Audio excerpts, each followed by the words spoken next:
Bon, ça c'est pas mal. Bien sûr, ça fonctionne aussi si on met le cheval au milieu, entre les deux colonnes, après redimensionnement. Il peut aussi aller au milieu. Là, ce sont des choses qui se font sans problème. Il faut quand même laisser assez de place pour mettre le texte de chaque côté, en fait. Hein.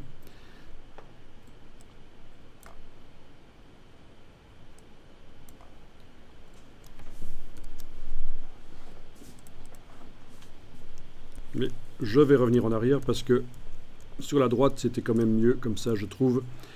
Ok. N'hésitez pas à faire déborder aussi vos images en dehors des limites de la page. Parfois, ça donne très bien. D'où le zoom arrière.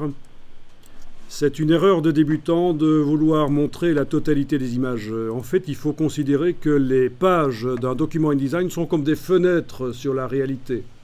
Comme des fenêtres. Quand vous regardez à travers une fenêtre, vous ne voyez pas toujours la totalité des objets qui sont à l'extérieur. Et bien, c'est le même principe ici. On fait sortir en dehors des limites de la page des choses.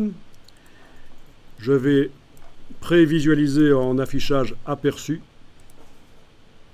Donc, je vois ce que ça donnera quand ce sera imprimé. Voilà. Donc n'hésitez pas à faire ce genre de choses. Sinon, si vous faites apparaître systématiquement la totalité de vos images sur la page, si vous ne les faites pas déborder, vous allez en fait créer l'effet d'une boîte plutôt.